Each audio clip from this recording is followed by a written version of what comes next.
So this part of the lecture may not appear to be particularly groundbreaking, but certainly as far as finance is concerned, there's no substitute for common sense. So these common sense guidelines here have come from a practitioner, so they're meant for something slightly different, but I think they apply equally well here. I think it's important to come from a practitioner because it means that these rules have come from somebody who's risked their own money, not just a neutral academic observer, which is how I would describe myself. So Burns 2014 offers the following common sense financial guidelines from a practitioner perspective. So know the whole story about the company before you invest. Be wary of buying into systems promising you thousands of pounds for no work. If it's too good to be true, it probably isn't. Don't get involved with things that you don't understand, and beware of overconfidence. So there's a lot of psychological factors at play in finance. Just be aware that your own mind can play tricks on you. And with respect to value creation, I think this is just emphasizing here that you really need to be as specific as possible about the value you are creating and the way in which you are doing that. Okay, whizzing new financial technology is not necessarily a surefire way of creating value. Alongside this, I think that the subject is multifaceted. You need different personality types, different attitudes to risk. With respect to fintech, it's possible that a certain degree of technological irrationality and over-exuberance is in fact beneficial for society. So the classic example here might be technological innovation that occurred on the back of the space race in the 1960s. So this is definitely beneficial for society. All sorts of technological hand-me-downs that occurred as a result of this. Okay, so this is, I think, important for wider society, even if you can't necessarily rationally justify all the expense. Now, as regards to fintech and value creation in TRIA 2020, so I think it's almost endemic in the way it's been created that blockchain's reliance upon open source communities and this link with the mindset of open source software means that a certain amount of speculation is needed in order to secure enough individual contributors. Okay, so as with a lot of things, this can get quite complicated and can be quite nuanced. The basic question is, when does the amount of speculation become too much? Okay, again, I think it is important to be as specific as possible about the value that is being created. So value creation then, in the context of new technologies, is potentially a many-splintered thing, and there are all sorts of common sense checks that you need to be aware of, and certain contemporary instances of excessive hype. So as examples of this, in TRIA 2020, there's a description of blockchain events being conducted in funky nightclub settings. Other examples would include celebrity endorsements of cryptocurrencies and blockchain projects. There are a number of open questions that can be debated. So one question is, does overpromotion begin to impact on the credibility of blockchain as a field?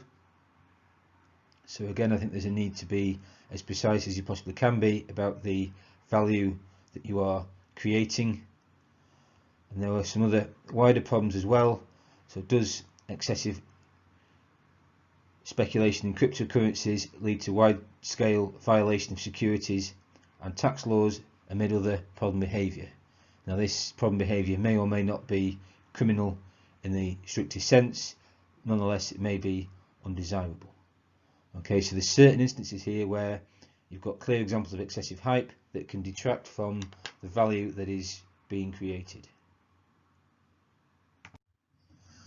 So an important subject to bear in mind here, the subject of value creation, is what's called the economics of appropriation.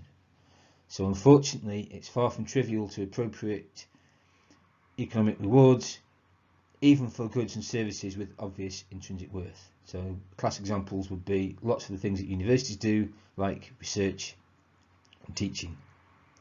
Alongside that, history is replete with examples where, despite genuine innovation, products performed poorly commercially.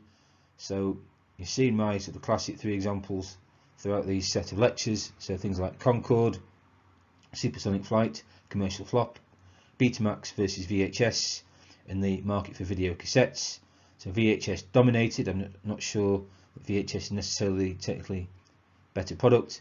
And then the comparison between sports cars, TVR versus Porsche. So TVR is thought to be the technically better car, but Porsche was obviously more successful. Example my students came up with last year was Google Glass. There's other contemporary examples I'm sure you can think about as well. Now alongside this, there may also be hidden sources of risk that serve as a barrier to value creation, as we've seen with the current pandemic, for example. And there's 2 facets here that are interesting, I think, from a fintech perspective. Firstly, the notion of regulatory risk. Secondly, the notion of black swan events. Okay, so in terms of regulatory risk, so legal issues are one of the things that's easiest to overlook within fintech. So most fintech companies are started by entrepreneurs who don't have a detailed knowledge about financial regulatory compliance. So it's not necessarily a problem when you first start out, but it can be a problem as the size of the company grows. So this can be a big issue for young firms that grow quickly, even if it's not a problem right at the very beginning. As an issue, it's serious enough to be treated at book length by Lurch 2018.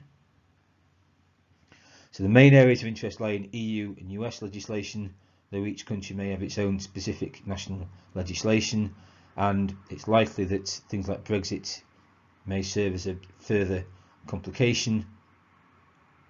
And it's important, I think, just to be aware of this truism here, that legal and compliance related issues are inherently specialist and may act as a hidden barrier to value creation within fintech.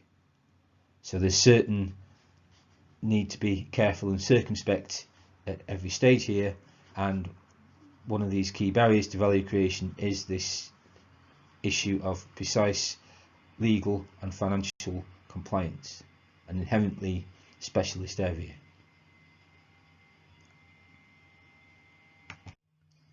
So another thing it's worth mentioning are black swan events. So these relate to events like the current pandemic, which are fundamentally uncertain, unknowable and unforecastable in advance. So mention the pandemic there, for example. Suppose you've got risk management planning by a theatre in February 2020.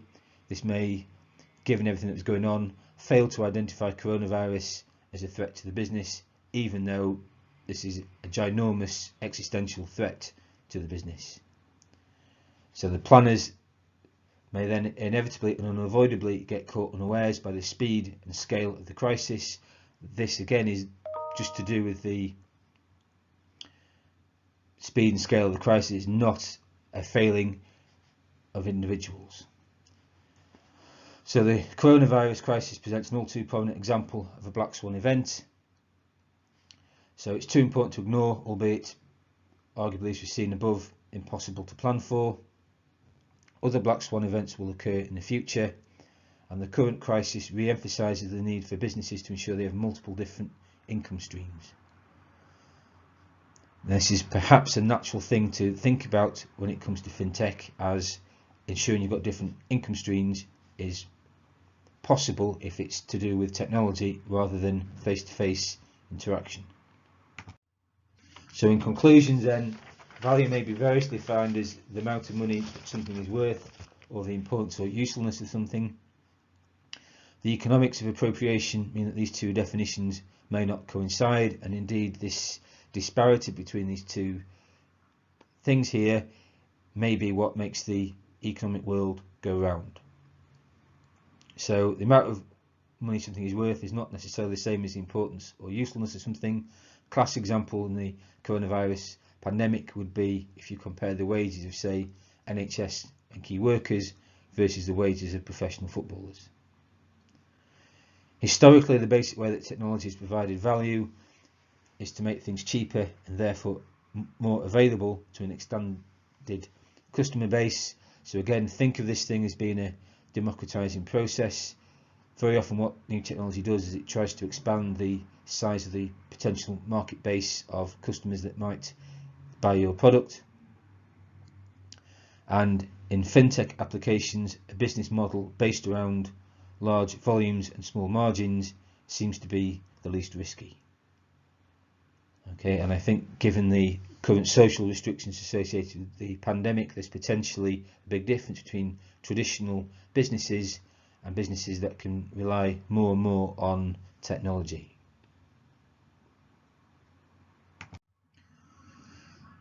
So in conclusion as well then, excessive hype and speculation are inevitable when either new technologies emerge or you've got an influx of new investors.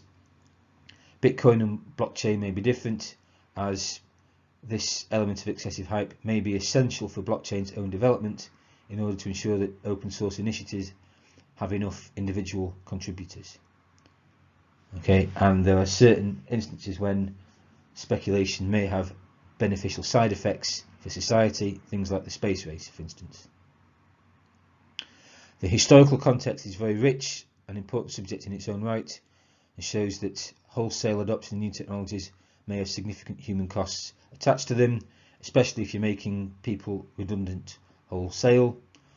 So I come from a coal mining area, for instance. I've seen dramatic changes in my lifetime. You might see dramatic changes over the next few years condensed into a very small time horizon due to the current coronavirus pandemic. Many investors are overconfident. Hidden costs may also inhibit value creation. So two things to be aware of are black swan events and regulatory risk. So having said all that, I can contradict myself and also warn of excessive caution on occasion.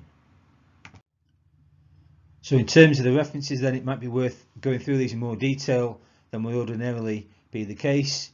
So the first paper there by Matt Burke and myself talks about some of the financial literacy concerns in connection with websites that we mentioned earlier. And the book by Burns, 2014. This is a practitioner book, and this is where the common sense guidelines come from. And again, I thought it was important to list these because these common sense guidelines come from somebody who's risked their own money, not from a purely neutral academic observer. The book there by Ford, 2016, called Rise of the Robots. So that's linked to the dangers of increased automation throughout society and the risk of mass unemployment associated with that. It's necessarily unsettling reading, and the point here is that it can affect potentially very highly qualified white collar workers, not just the blue collar industrial workers that have been affected in the recent past. And then the book by Grimmett and Sturzaker. This is a classical reference for probability and random processes, going back to my own natural habitat as a mathematician. Okay, so you see here again that it's inherently multidisciplinary as a subject. So some references again here then. So the book by Lersch, 2018. So this is something that's often overlooked, but legal issues within fintech are serious enough to be treated at book length. Then the scholarly historical finance book by Reinhardt and Rogoff. So I'm very grateful to have had a chance to read this whilst preparing these lectures. Okay, it is a very commendable and scholarly book, although it's not really the sort of book you can necessarily read from cover to cover at bedtime. Again, the book by Schreier, 2020, giving an overview of blockchain. And then the classical paper by Zero, which I like to cite time and time again. So the main message to take from this paper here would be that value creation and bubbles are typically associated with two core things. So either new technology or an influx of new investors. And again, the fundamental point of fintech in this case is a democratizing process to try and make something available to as many people as possible, so you can expand the market to the greatest possible size and sell to potentially as many customers as possible.